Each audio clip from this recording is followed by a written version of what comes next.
mind is there's some credit cards, Future Shop, places like that, that offer their cards through finance companies.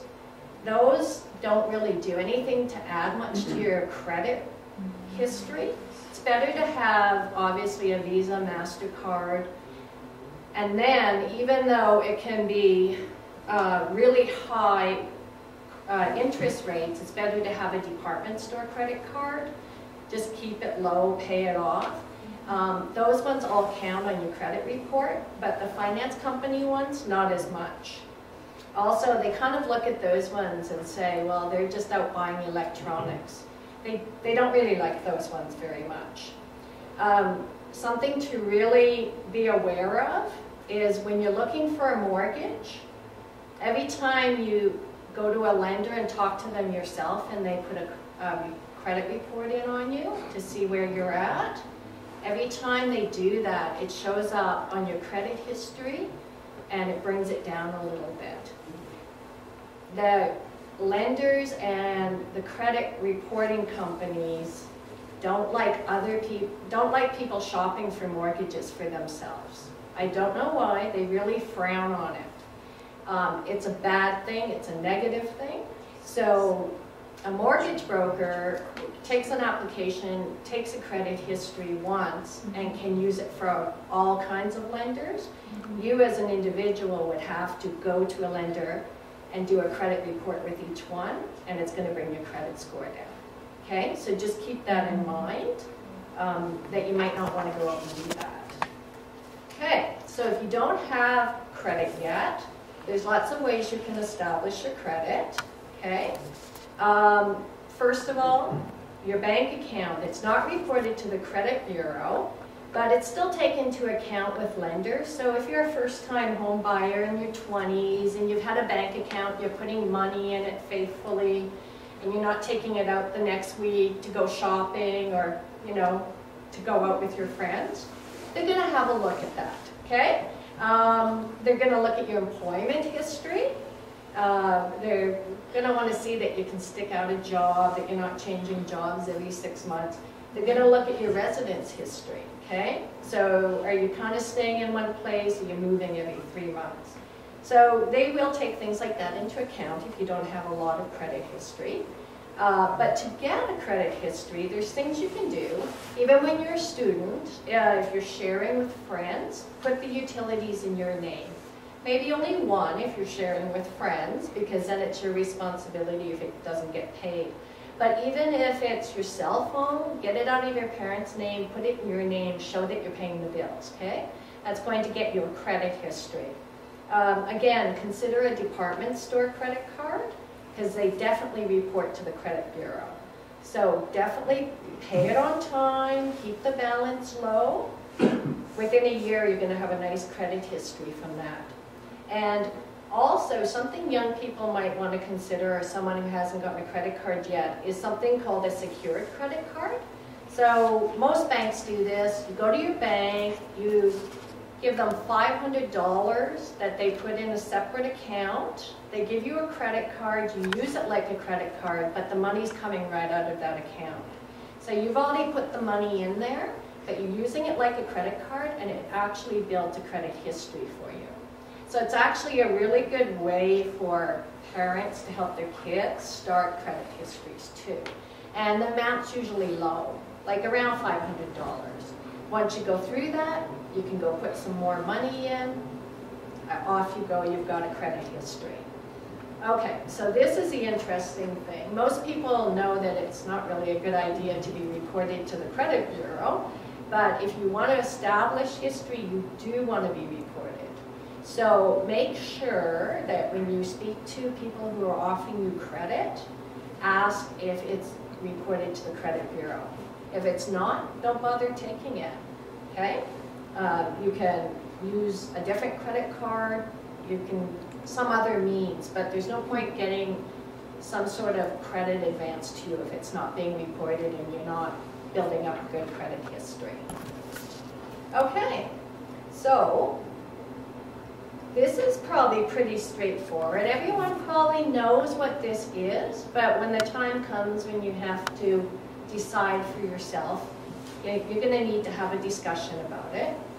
The most important, well, I shouldn't say the most important thing.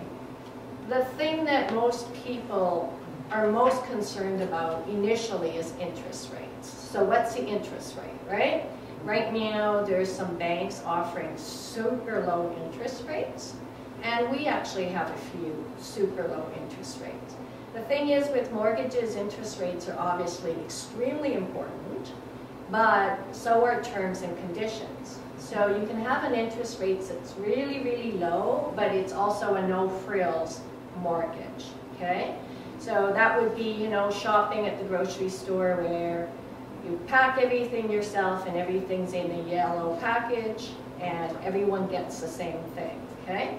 Then there's other mortgages where the terms and conditions are more important, okay? So it's an individual thing. Every person is going to balance, you know, how much they want to pay for an interest rate versus what they want for terms and conditions. And that's something the lender or the mortgage professional discusses on an individual basis to figure out where that balance is for you. With interest rates, there's fixed interest rates. The good thing about that is you know what your mortgage payment is for the rest of the term, okay? It's a set amount. It's just one payment every month or twice a month. Part of that is going to the principal of the loan, and a fairly large part will be going to the interest. But it's a set amount, it's not going to change for the term.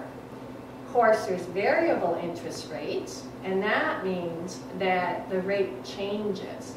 So when the rates are going down, it's great, because your monthly payments are then going to be adjusted. You're going to pay less for your mortgage. But if the rates start going up, now you're paying more. So you have to be able to ride that variable rate. If you're only making a fixed amount every month and you need to know how much you need to pay for your mortgage, variable rate might not be the right one for you. Then there's something called convertible or flexible rates or terms. And that's where you can ride a variable rate for a while, and if you don't like it, or rates are starting to go up, at that point you can lock in for the rest of the term. Now, if you start out with a mortgage with a rate of 3.19, and then it's going up, and now it's at 3.89, and you decide to lock in, you're going to be paying 3.89 for the rest of the term. You're not going to be back where you started. So again, it's something you have to think about. Look at the numbers, figure out what's important to you. So those are the interest rates, but then there's something called closed mortgages and open mortgages. So a closed mortgage means that whatever you do with the rate, the mortgage is set for the term. You're going to be paying a mortgage payment once a month. You're not going to be able to just come in whenever you want and put money down on the mortgage. There's usually a few prepayment options, like certain number of times during the term you can make a lump sum payment to a certain amount, or you can increase the payment to a certain percentage twice during the term. But basically, it's kind of a fixed thing. So if you get a mortgage and next week you win the lottery, you can't just go in and pay the whole thing off, unless you want to pay a penalty. So there is always an out, and if you win the lottery, you can do that. But an open mortgage means there's more options to prepay. Open mortgage sounds better then, right? But the thing is, because someone can just pay it off, the interest rates are higher. You know, that's how the lenders make their money, with interest rates. So we've got rates and we've got open and closed. The term is the length of time your interest rate is set for, and can range anywhere from 6 months up to 10 years. Anything below 3 years is considered short term. Anything from 3 years to 10 years is considered long-term mortgages. So the term